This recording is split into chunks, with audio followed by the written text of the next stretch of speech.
नाज़रीन, अवामी न्यूज़ में खबरें जो सिलसिलो जारी है। इन वक्त असीं तव्हांखे भिटशा खां ख़बर ॾींदा हलूं त भिटशा जी नगरी में ताज़ी बरसातन टाउन इख्तियारनि जा पोल पधरा करे छॾिया आहिनि। हिन हवाले खां वधीक तफ़सील ॾिसूं था मोहम्मद जुमन चौहान जी रिपोर्ट। जी बिल्कुलु, खे ॿुधाईंदो हलां भिटशा जी नगरी में ताज़ा बरसातन टाउन इख्तियारनि जा पोल पधरा करे छॾिया। बरसाती पाणी नेकाल न थी सघियो। 2 ॾींहनि खां गुज़रण बावजूदि शहर जे तंबूरा चौक, टंडो आदम रोड, बुगिया मोला स्टेशन रोड ऐं ॿियनि हंधनि ते पाणी बीठल आहे।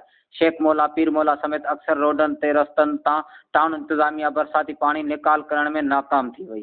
शहरी तोड़े भिटाईअ जा ज़ारीन रोडनि रस्तनि ते तलाउनि जी सूरत में बीठल पाणी ऐं गंदगीअ सबब सख़्त परेशानी में मुबतला शहर जे रोडनि रस्तनि समेत अक्सर मॉलनि मां बरसाती पाणी निकाल न करायो वियो। गंदगीअ जे ज़ुल्म खां बचाइजी वञे, शहरीअ जो मुतालबो। ख़बर मूजिबि शाह हज़रत शाह अब्दुल लतीफ़ भिटाई जे नगरीअ भिटशा में ताज़ा तरीन बरसातनि टाउन इंतज़ामिया जा पोल पधरा करे छॾिया।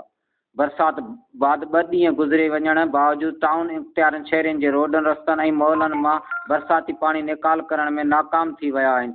शहर जे Tambura Chowk, station road, Latif colony, Tando Adam road, Sheikh Mola, बुगिया मोला, पीर मोहल्लो ऐं ॿियनि हंधनि ते बरसाती पाणी तलाउनि जे सूरत में जमा थी वियो। टाउन इंतज़ामिया मुकमल तौर ते ग़ाइब नज़र अची रही आहे ऐं पाणीअ जे निकाल तोड़े शहर में सफ़ाई जे हवाले सां के बि कोशिशूं न वरितियूं वयूं आहिनि, जंहिं करे शहरी तोड़े लती जा ज़ाइरीन बि सख़्त तकलीफ़ ऐं परेशानीअ खे मुंहुं ॾियण ते मजबूर आहिनि।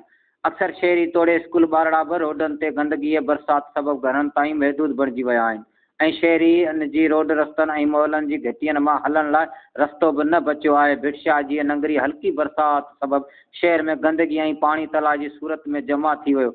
बाद टाउन इख्तियारनि जी ख़ामोशी ऐं नाअहली शहरीअ ॾुख जो इज़हार कयो। शहरी ऐं समाजियुनि जी अॻवानी में एहतजाज कंदे चयो त भिटशा जी नगरीअ मां फौरी तौरु बरसाती पाणी निकाल कराए गंदगीअ मां छुटकारो ॾियारियो वञे। हिननि जो चवणु आहे त बरसात बाद शहर जी हालत तमामु ख़राब थी वई आहे। टाउन इंतज़ामिया तरफ़ां पाणी निकाल तोड़े सफ़ाईअ जे हवाले सां के बि कोशिशूं न वरितियूं वयूं आहिनि, जंहिं ते अफ़सोस आहे असांजे ज़िले अख्तियारनि खां।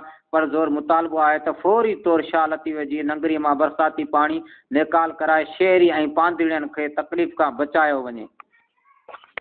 वधीक ख़बरनि ऐं तफ़सील लाइ विज़िट कयो अवामी news Facebook page, YouTube page ऐं अवामी न्यूज़ वेबसाइट।